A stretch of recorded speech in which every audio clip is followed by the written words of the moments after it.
Welcome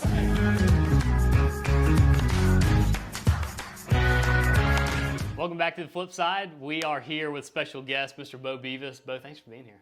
You're welcome. So those joining on video on YouTube, we've got a little different setup. Normally we're in kind of a warehouse with a white blank space. We've got called in a favor to a friend and got a pretty cool little setup here. So really we just did it for you. Wow, thank you. So we've known each other probably about 10 years. Yeah. I've been at ARC about 10. Yeah. And it's been really cool to see the progression of the company, of you and your position, and from a business standpoint, your family and everything. It's just, it's been fun to build that relationship. So you're known as, a father first, a great leader, owner, partner of ARC, but I want to talk about all that, but I also want to go back and what the beginning looked like and kind of let people hear your origin story. Wow. Well, thank you. And it's been a fun journey the past almost 11 years. And you've been there for almost all of it. And the reason the company's successful is because of people like you. So thank you for investing in us early on. But I think a lot of it's because you were so young and didn't know any better. I had no idea what I was doing. So it worked. Thank you. It worked out well for both of us. The start of the company 11 years ago, I had a great friend and mentor and former boss, a guy named Tommy Brigham. And he called me I was still at our former company. And he said, "Are you interested in starting something new?" And I was in the process of getting a master's in real estate development. Thought I was going to go down that road, but then realized, play in the sandbox you know how to play in. So I backed off that, and he and I started ARC.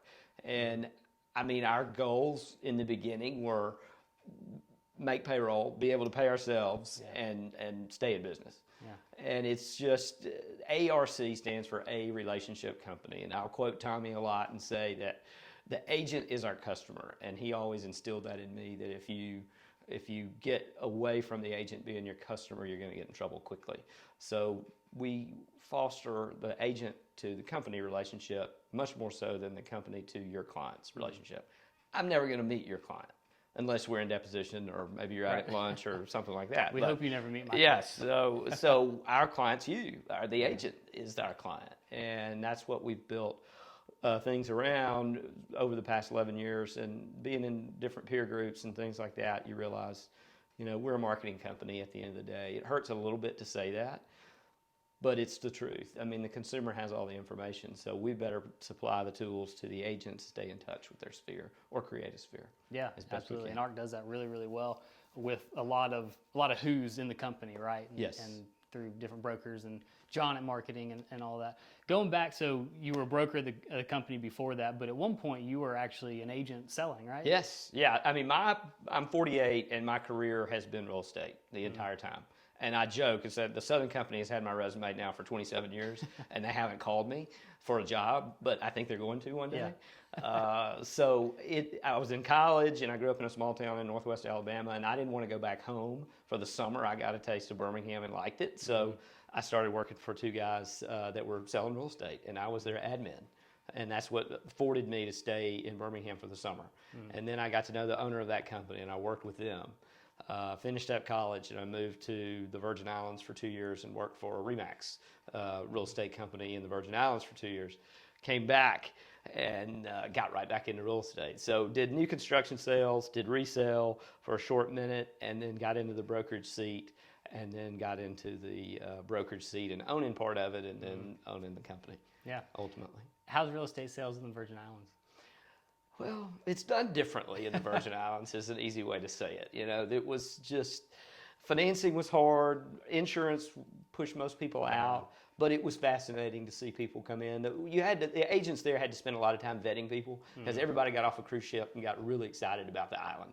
But the actual being able to do it, you had to churn through a lot of people to get to the ones that actually do it. So was it mostly high dollar, like seven-figure stuff that you saw? I'm getting old. So back then, you could still get a really nice condo for $400. Okay. And now I'm sure today they're today's money well over $1 million. But it was real back then. Yeah. And we did a lot of people on island. That was most of our sales. It was on island people that were residents that were moving within the island. We certainly did some off island, but it was way before VRBO and all that stuff took off. Yeah, where a lot of that information is kind of held by you instead of the public through the internet, right? Right. So yeah. That's exactly it.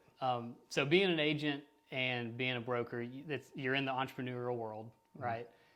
Take me through the jump of leaving the company you were at to start ARC and the risk associated with that. I don't want to put words in your mouth, but you were probably in a pretty comfortable seat where you were. Very, right? very. And so what did that look like in the decisions of actually making that jump and taking that risk? I think it's just one of those things that you have to. I was 37, so I had a little work experience in different areas of real estate, and I thought I wanted that seat forever. And I probably could have continued to grow in that company, but just decided after seeing the inside of it, I didn't want to be an FTE, which was full-time equivalent. Yeah. And if times get tough, we need to cut 10 FTEs. It might be you. Yeah. So I'd always worked with kind of controlling my own destiny. And I've had to eat peanut butter and jelly a lot because I did that, but also saw some good times too from it. Yeah. So just I looked at it at 37 and I was like, look, if I'm going to go broke, let's do it at 37 as opposed to 57. Yeah. And I had just gotten married and had a kid and one on the way, and it was like, my wife went back to work full time, pregnant as a nurse practitioner, so she could afford our lifestyle for me to go start this new venture. So it was a big deal for our family to commit to do it. And there were some rough few years getting going, but we did it. Yeah. I would say it's safe to say the reward matches the risk. I mean, I couldn't right? imagine. I can't even express that we are where we are. I never thought we'd be where we are. Yeah. You know, I just wanted to make payroll. Yeah. You know, let's just be in business, make payroll, and keep agents happy. And then, oh gosh, look where we are. You know. Yeah. So looking at the growth over ARC over the past 11 years, almost 12 years now, it's gone from from brand new to biggest independent brokerage in the state. I saw yesterday we've got another office opening here in Birmingham, which brings us to, a lot of offices throughout the state. 15 total. 15 total, yeah. So that's huge. Hundreds and hundreds and hundreds of agents, billions closed, right? Right. So super impressive. What does that look like from your seat now? So your seat as the owner of the company, right? What does that look like from being a kind of a partner from the very beginning all the way up to where you are now? What's changed in your day-to-day, and then from the vision of the company from day one to now, has that shifted? Yeah. Whoa.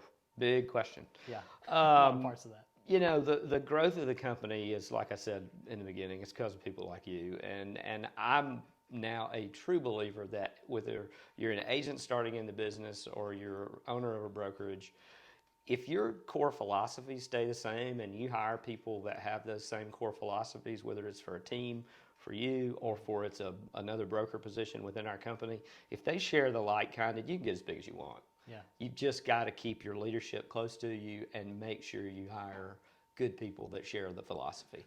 And I've caught a lot of heat over agents saying, well, we're just getting too big. And I quote Marie Lawrence, who's our relocation director, all the time, said, look, Blake, it can be just me and you if you can pull the wagon. Yeah. But it just doesn't work that way. Yeah. And if the company is supplying the tools and services that Blake needs, agent needs, the company can get as big as it needs to get. And I feel if you're marketing your sphere of influence correctly, the bigger the company is and the more yard signs and the more directionals the consumers see, if you're marketing to your group correctly, they see that sign, ARC Realty, and they think Blake Shultz. They don't see whose name's at the bottom. Yeah. So, and our group, we've got just an amazing group of leaders in our brokers that really share that philosophy, and they want you to win. You know, they want the agent to win. Yeah. Is the company today where you initially imagined it going from like a size standpoint? Was that the goal? And you know, Tommy Brigham, I'll mention a lot in this conversation. He said it'll take us 10 years. Yeah. And he was right. And it took us 10 years to really get some stability and a good, hey, they're going to make it. They're going to be here for a minute. So I should have a better answer. I did not know what I wanted 10 years to look like, other than I just wanted to be in business. Right. And it could be me and Tommy selling or developing real estate. I didn't know. Yeah. But we had a great market, and the timing of coming out of the financial crisis was so good for the company that we've had a lot of good tailwinds. We've just this past 18 months probably, well, not quite 18, 12 months hit a little headwind, which I'm glad we're sitting in the seat we're in because we seem to be attracting more talent during tougher times. Yeah.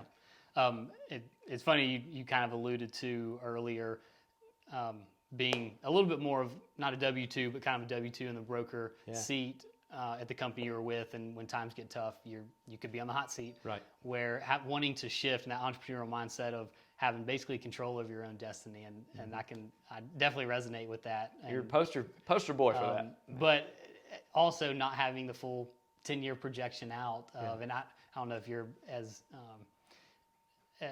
quick or maybe not thought out to make a decision as I am, because I usually just pull the trigger and say, I've had a partner tell someone else in front of me, which I don't think is a bad thing, but I'm the type of person that's going to jump out of the airplane and figure out where my parachute is after we're falling. And I think one of our coworkers, Ross Blaze, is probably kind of similar to that and how he acts, which is awesome to be around those type of people, right? And both of y'all have been wildly successful. Yeah, I mean, you built a big book of business real estate, and you built a portfolio of real estate that you own.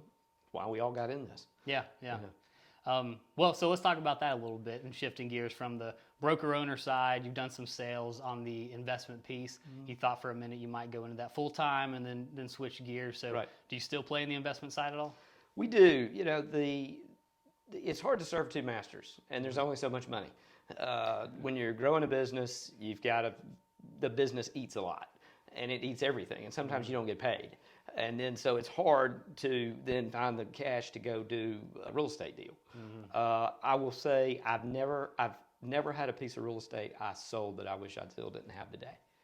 So you got to figure out how to make it work and figure out which beast you want to feed the most. I love partners.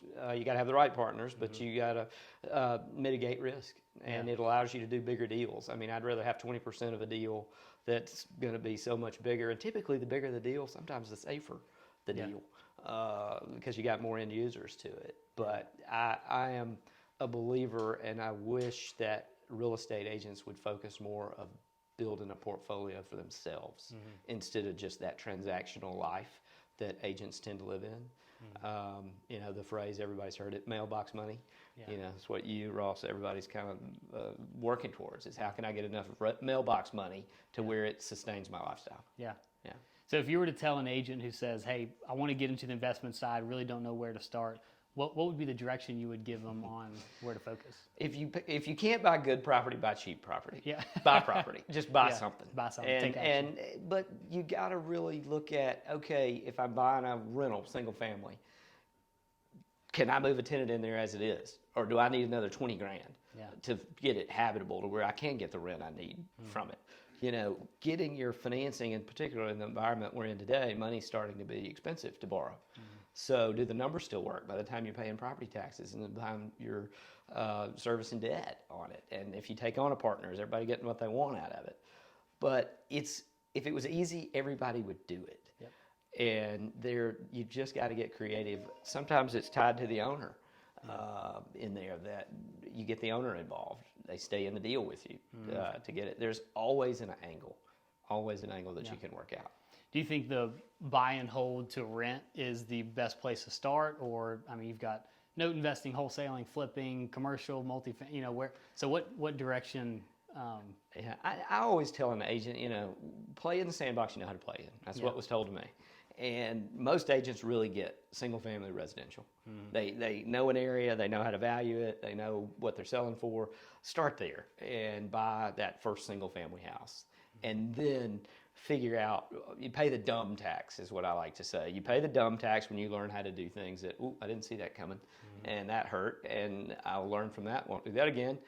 So you get in that single family space, and then look at, maybe I want to try multifamily like you did. Maybe I want to try construction like you did, and you've got your scars from those, and you got your successes. Like, if I do that again, I know I'll do it this way. So you get smarter. Well, it seems like to me, it's the cost of education, right? I can go and get a master's in development, which would serve its purpose in one line, but I could also go and try to flip a couple houses, and maybe I lose $20,000 flipping houses, but that was the cost of learning how to flip houses. And So I guess it's all on how you frame it, right? You're going to pay that fee. You're going to pay the dumb tax, and but just learn from it, and you don't do it again, and you're fine. So I guess it's all on how you react to it and how you respond. So. Completely. Yeah, I love that. How do you ignore shiny object syndrome? Oh gosh, I don't. So, I mean, I never have been able to. Whether it's a piece of technology that we wanted to get for the company to share with the agents so they could grow better. One thing that I've learned, particularly if you're building a real estate portfolio or you're running a business, is okay, I'll add the new shiny object, but what am I going to cut? Yeah. So if I'm starting a real estate portfolio, hey, I see this deal that I can't say no to. Well, what am I going to get rid of so I can do the deal? Yeah. Or am I really willing to take on that much more debt, and how does that affect my long-term plan? Yeah. I think that's been probably the biggest change in my business from an operational standpoint in 10 years is being able to quantify a shiny object, right? Yeah. And say, what's the opportunity cost if I go after that, or what do I have to drop? Yeah. And really not being as impulsive to just pull the trigger on something.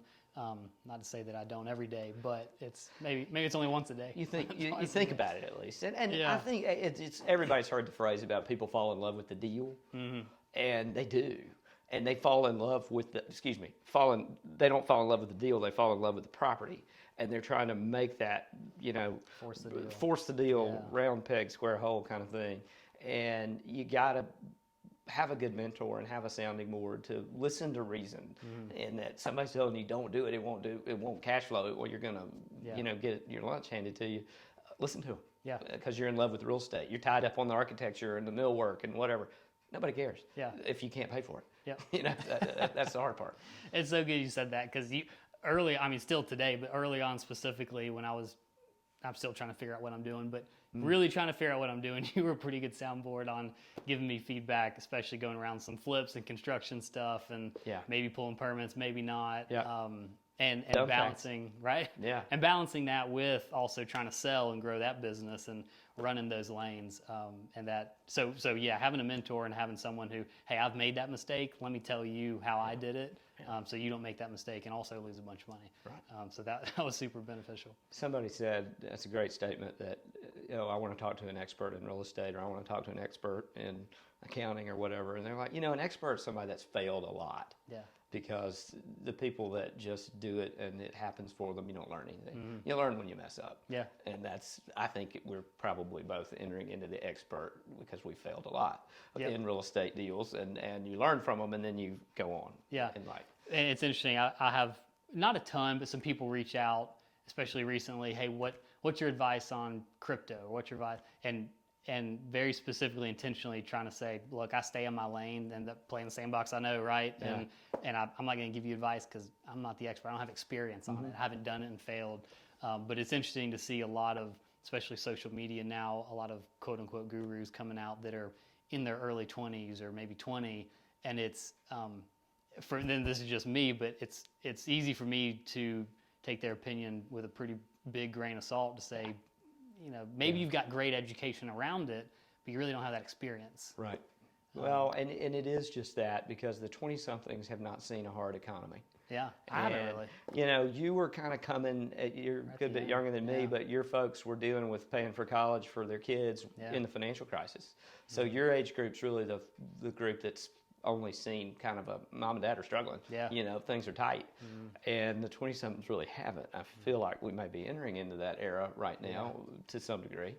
But I always listen to young people when they're really new and fired up, and I love the energy, but also rely on wisdom. Yeah. It'll win every time. Yeah. Yeah, absolutely. Well, I've been in a season of life balancing not only just business, but now a growing family. Oof. You've had a sizable family for a number of years now, and you've also had a lot of increased responsibilities as you've taken over the company, grown the company exponentially. How do you have that work-life balance? Well, you got to have a good partner. And, like all of the people that have a partner in life, it's like they see the worst of you.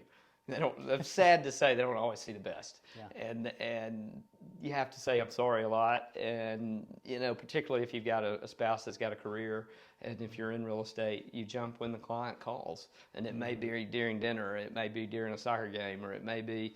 So it is absolutely just the hardest thing. I think it's harder than the business is to manage the drive that you have if you're going to be successful in the business, and then also not bulldoze over the people that you love. And my wife will say this. She said, this is Beau's priority. Himself, ARC Realty, and then us. I've had that put in my face many times. And then overall, the global picture, she's wrong.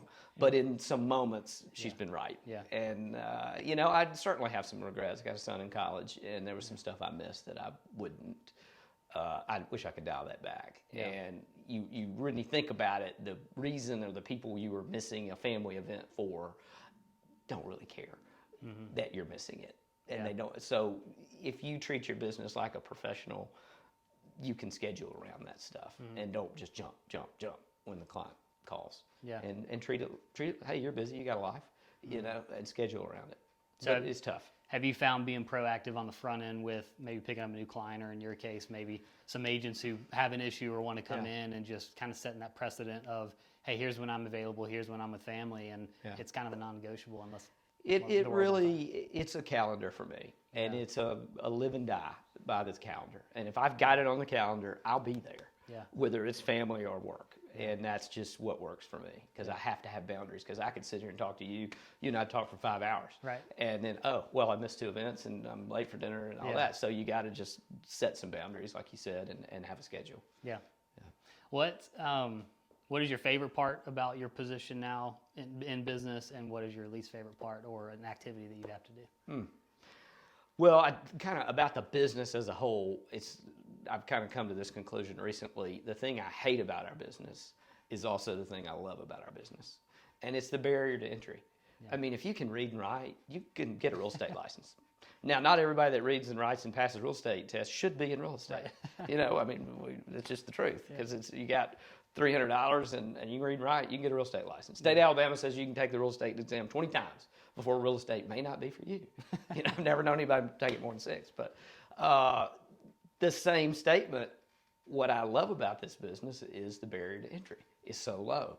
And that I have seen so many people's lifestyle, mine included, be changed because they got in it and they worked hard at it. And, the sky's the limit. From a monetary standpoint or a quality of life standpoint. What do you want out of it? And it'll give it to you. But you have to filter through some people that probably shouldn't be in it. So I don't know if that answers your question. It does. No, I like that. So for someone who, real estate for so many years, since the big crash has been kind of a buzzword and the cool thing to get into, TV shows and the channel around it. So for those who don't know the ins and outs or details, but say, I'm going to get my license because it's easy money.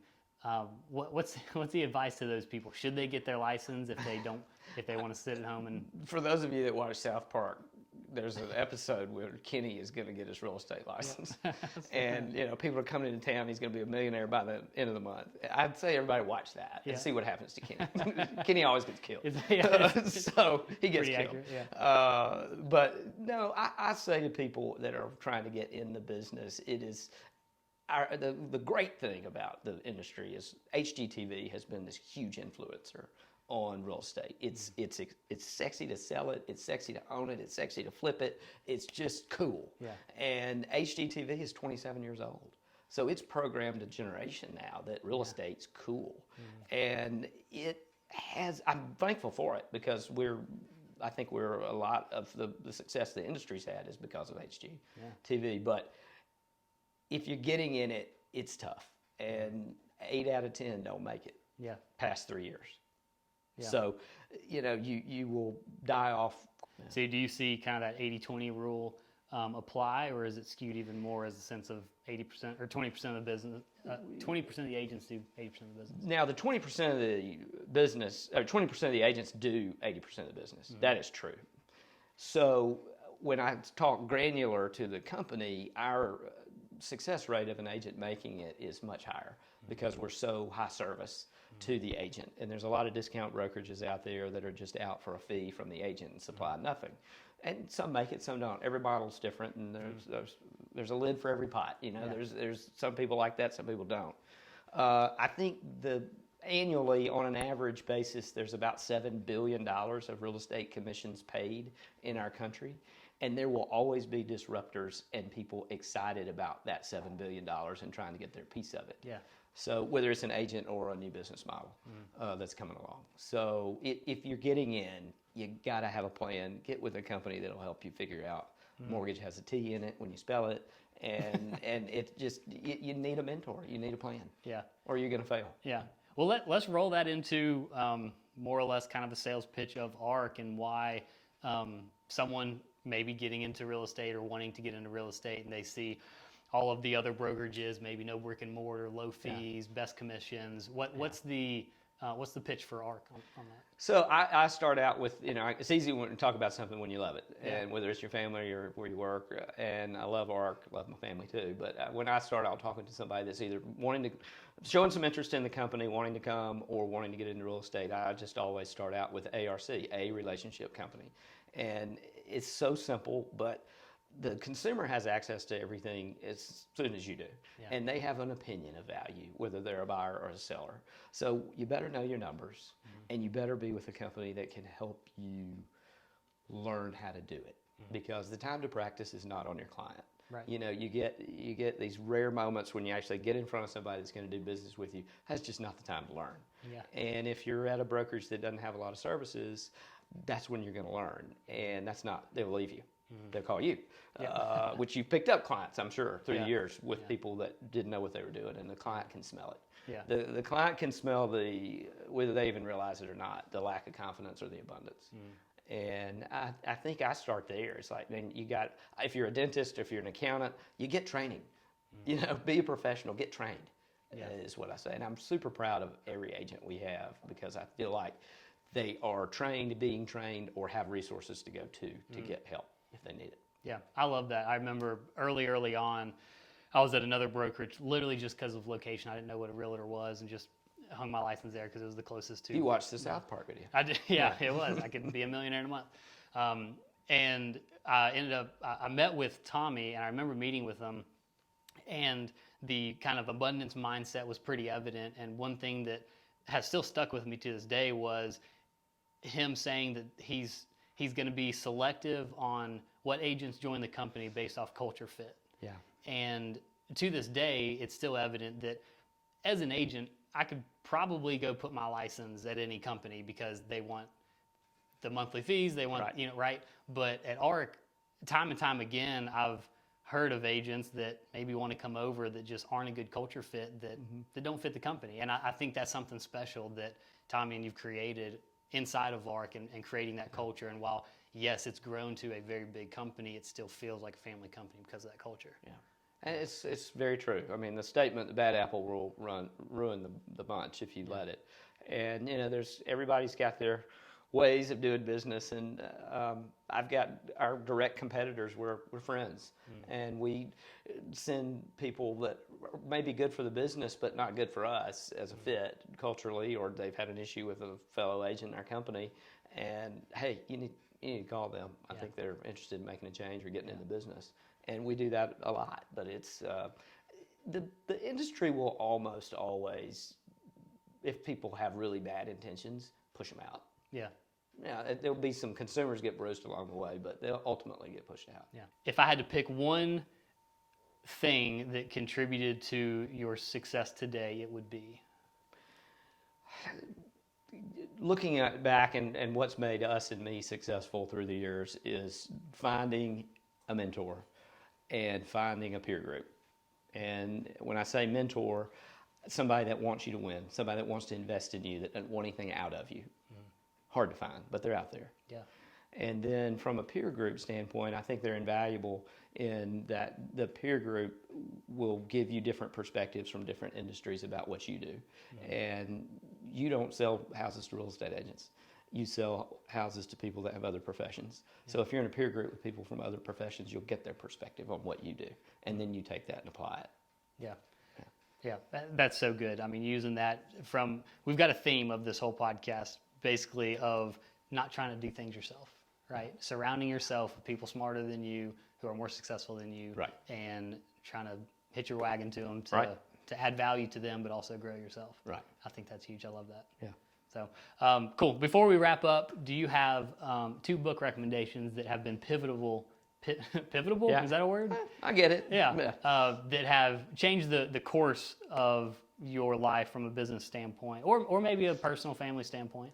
So yes, 2 books that I really lean on still, and a good book for business or personal is one you refer back to, and often. Outside of the Bible, the 2 books that I like from a business perspective, Jim Collins' Good to Great. Yeah. I think that's just such a good book for common sense management growth. Doesn't mean that there's not going to be some hard conversations about somebody may not be in the right seat on the bus, but you get the right people on the bus, you get to go in the right directions, and you get them in the right seats. Yeah. Sometimes people have to get off. Yep. But for the most part, you got a good person, you can make it work.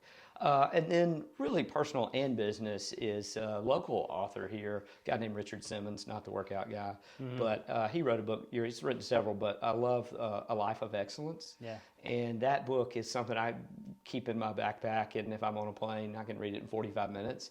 And it's just short stories, and it could be anywhere from an ex-president and how they got where they are, because people tend to idealize somebody that is a president. Well, they're a real person, and we see in the media now of how much they mess up.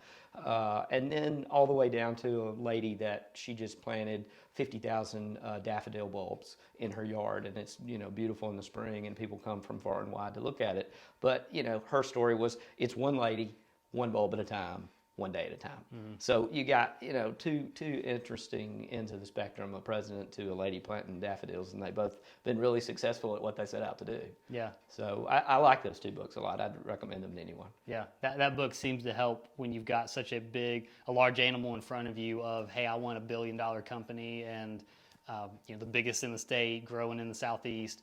Yeah. 10 years ago, it's, holy cow, how do we get that right? Yeah. And just that little activity.